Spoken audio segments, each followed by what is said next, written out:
Topic पे which is laws of vector addition, है ना। यहाँ पे आपने बहुत सारे लॉज ऑलरेडी पढ़ रखे होंगे, लेकिन एनवी स्टाइल में नहीं पढ़े, तो आप इसको ध्यान से समझना, है ना। ये जो ट्राइंगल लॉ होता है और पैरेललोग्राम लॉ होता है, ये बेकार होता है, मैं इसको यूज ही नहीं करता हूँ।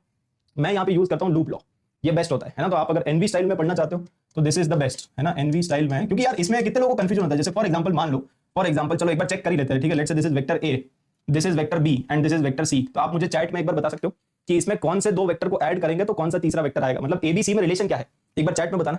आई थिंक आधे लोग तो कंफ्यूज होंगे ही ठीक है। ये जो ट्राइंगल है उसमें मान लो ये वेक्टर ए है, ये वेक्टर बी, ये वेक्टर सी है, तो a equal to b plus c आएगा, या b equal to c plus a आएगा, या c equal to A plus b आएगा। कौन से दो वेक्टर को ऐड करेंगे ताकि तीसरा वेक्टर आ जाए, है ना। और इसमें अगर कंफ्यूजन नहीं है तो फिर इसमें हो जाएगा, मान लो ये वेक्टर ए है, ये वेक्टर बी है, ये वेक्टर सी, इसमें क्या आएगा, क्या इसमें भी c equal to A plus b आएगा, और अगर c equal to A plus b नहीं आएगा तो क्या आएगा, कौन से दो वेक्टर को ऐड करेंगे ताकि तीसरा वेक्टर आ जाए, है ना। तो यहाँ पे ट्राइंगल लॉ में मेरे ख्याल से काफी सारे लोग कंफ्यूज हो सकता है, तो मैं एक बार इसको क्लियर कर देता हूं। देखो आपका जो ट्राइंगल लॉ होता है ना, वो बेसिकली आप इस तरह से यूज कर दो। Let's say this is vector A, this is vector B, this is vector C.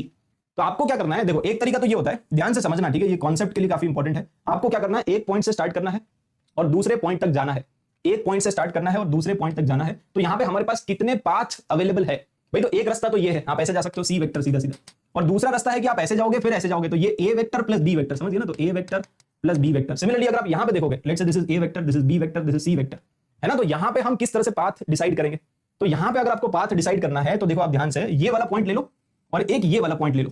तो अगर आपको यहां से यहां जाना है ना, let's say this point is P and this point is Q, तो आपको पी से स्टार्ट करके क्यू तक जाना है। तो कौन कौन से पाथ अवेलेबल है, तो एक रास्ता तो ये है, देखो आप ये ले सकते हो, तो बी वेक्टर आ जाएगा, है ना, एक रास्ता ये है। दूसरा रास्ता क्या है कि ऐसे जाओ और फिर ऐसे जाओ, तो यहाँ पे आ जाएगा ए प्लस सी, समझ गए। तो यहाँ पे B equal to A plus c आएगा, vector b will be equal to A plus c. तो एक तरीका तो ये है, लेकिन इसमें बेसिकली डिफिकल्टी क्या है कि ये तो ट्राइंगल के लिए वैलिड है। अब कल को मान लो एक हेक्सागन आ गया तो वहां पे कंफ्यूजन आ जाएगा। तो इसीलिए आप ये जो ट्राइंगल लॉ ऑफ एडिशन है उसको यूज मत करो। आई विल रिकमेंड कि आप क्या करो, यहाँ पे सीधा सीधा ये जो लूप लॉ मैं आपको सिखाऊंगा उसी को यूज कर लोगे तो ये हर जगह वैलिड है। इसको आप पैरेललोग्राम में लगाओ, इसको पेंटागन में लगाओ, हेक्सागन में लगाओ, कोई भी क्लोज डायग्राम है ना, कोई भी क्लोज फिगर है तो आप उसमें लगा सकते हो, ठीक है। तो लूप लॉ पे आते हैं, पहले ये भी एक बार रिवाइज कर लेते हैं कि पैरेललोग्राम लॉ क्या होता है। तो पैरेललोग्राम में भी सिंपल होता है कि अगर ये ए वेक्टर है, अगर ये बी वेक्टर है, तो इसका जो डायगोनल आएगा, है ना, diagonal will be A plus B, है ना, ये आपको पता ही होगा मेरे ख्याल से। तो पैरेललोग्राम एक आप कंप्लीट करो, और पैरेललोग्राम कंप्लीट करने के बाद ये जो डायगोनल होता है वो होता है ए प्लस बी, है ना, ये आई थिंक सबको मैक्सिमम लोगों को पता ही होगा। तो पैरेललोग्राम कंप्लीट करने के बाद जो डायगोनल आएगा that is the net vector, तो ए प्लस बी। बट अगेन आपको बार बार पैरेललोग्राम बनाने पड़ेंगे, तो ये सब बेकार है। देखो अब आप ध्यान से सुनो, मैं आपको डायरेक्टली बताता हूं लूप लॉ में क्या करना है। लूप लॉ में आपको ये करना है कि किसी भी एक पॉइंट से स्टार्ट कर सकते हो, यहां पे आपको दिमाग लगाना ही नहीं है। किसी भी एक पॉइंट से स्टार्ट करो और घूम के वापस वहीं पे आ जाओ। किसी भी एक पॉइंट से स्टार्ट करो, घूम के वापस वहीं पे आ जाओ।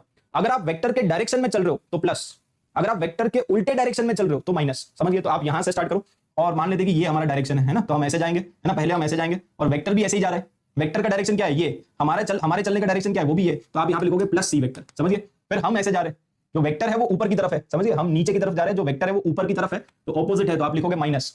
फिर हम ऐसे जा रहे हैं, है ना, हम ऐसे घूमेंगे, मतलब पूरा घूम के वापस इधर ही आएंगे। इसी पॉइंट से स्टार्ट करोगे, घूम के वापस उधर ही आपको आना है। तो हमारा डायरेक्शन ये है चलने का, वेक्टर का डायरेक्शन ये है, तो माइनस आ जाएगा, दिस इज इक्वल टू 0, तो आपका आ गया c equal to A plus b. तो ये आसान है और आप ये हर जगह लगा सकते हो। सिमिलरली यहाँ पे इस वाले डायग्राम में अगर आप देखोगे, आप यहीं से स्टार्ट करो, यहां से स्टार्ट करो और किसी भी डायरेक्शन में आप चल सकते हो। मान लो आप ये डायरेक्शन में जा रहे हो तो भी चलेगा, क्लॉकवाइज या एंटी क्लॉकवाइज, है ना, क्लॉकवाइज या एंटी क्लॉकवाइज, किसी भी एक डायरेक्शन। तो आपके चलने का डायरेक्शन क्या है, ये है, तो माइनस ए आएगा। फिर आपके चलने का डायरेक्शन ये है, वेक्टर का डायरेक्शन भी ये है, तो in the direction of the vector, और यहाँ पे opposite to the direction of the vector, this is equal to 0, तो यहाँ पे आ जाएगा B equal to A plus C. अरे चमक गया। इसमें बताओ, चलो इसमें अगर आपने आंसर बता दिया ना तो आपको समझ में आ गया। लेट्स से ये ए वेक्टर है, ये बी वेक्टर है, ये सी वेक्टर है। किसी भी एक पॉइंट से स्टार्ट करो, इस वाले पॉइंट से स्टार्ट करो और किसी भी एक डायरेक्शन में चले जाओ। तो मान लेते हैं कि ये डायरेक्शन है, तो पहले आप ऐसे चलोगे, वेक्टर भी ऐसे ही चल रहा है, तो ए आएगा, प्लस ए आएगा, ठीक है, प्लस ए वेक्टर। फिर आप ऐसे चलोगे, वेक्टर ऑपोजिट है तो माइनस बी आएगा, और आप ऐसे चलोगे, वेक्टर के डायरेक्शन में आप चल रहे हो तो प्लस सी आ जाएगा, दिस इज इक्वल टू 0। तो यहाँ पे B equal to A plus C आ जाएगा, ठीक है, बी का value equal to A plus C, ठीक है। अब आपको समझ में आ गया। अब आप ये जो लूप लॉ है वो इस डायग्राम में भी लगा सकते हो, ठीक है। तो मान लो एक्स का वैल्यू निकालो, चलो लेट्स सी फटाफट, है ना, इसमें आप एक्स का वैल्यू बताओ, और एक्स का वैल्यू अगर आपका सही आ गया तो फिर मजा आ जाएगा, ठीक है। यहाँ पे देखो ये डायग्राम जो है ये ट्राइंगल है क्या, नहीं है, पैरेललोग्राम है क्या, नहीं है, फिर भी आप लूप लॉ लगा सकते हो, है ना। Loop law is valid everywhere, बस आपका क्लोज फिगर होना चाहिए, ऐसा नहीं कि ओपन फिगर है ना। तो कोई भी एक मतलब बेसिकली क्लोज पाथ होना चाहिए। आप किसी भी एक पॉइंट से स्टार्ट करो, आपकी मर्जी है, किसी भी डायरेक्शन में जाओ वो भी आपकी मर्जी है, ठीक है। तो आप ऐसे चलोगे, वेक्टर भी ऐसे चल रहा है तो प्लस एक्स आएगा, ठीक है, ये प्लस एक्स लिख दिया आपने। फिर आप ऐसे चलोगे, वेक्टर भी ऐसे ही चल रहा है तो प्लस डी आ जाएगा, और फिर आप ऐसे चल रहे हो, वेक्टर ऑपोजिट डायरेक्शन है तो माइनस सी आ जाएगा, ठीक है। फिर आप ऐसे जा रहे हो, बी वेक्टर भी इसी डायरेक्शन में तो प्लस बी वेक्टर। फिर आप ऐसे चलोगे, वेक्टर का डायरेक्शन ये है तो minus A vector equal to 0 होता है, क्योंकि नेट वेक्टर का जो समेशन होता है वो 0 ना, क्योंकि आपने वहीं से स्टार्ट किया वहीं पे वापस आ गए, है ना। तो नेट समेशन 0 आ जाएगा। तो एक्स का वैल्यू कितना आ गया, एक्स का वैल्यू आ जाएगा ए माइनस बी, इन सबको उधर भेज दो, plus C minus D, ultimately this is the answer, है ना। तो कौन सा ऑप्शन, ऑप्शन ए आ जाएगा। कितने लोगों को समझ में आ गया? अगर आपको ये कंफ्यूजन क्लियर हो गया, कंफ्यूजन क्लियर है, ठीक है, तो बस आपको ये ट्राइंगल और ये सब यूज ही नहीं करना है आप हमेशा। चलो एक और एग्जांपल कर लेते हैं।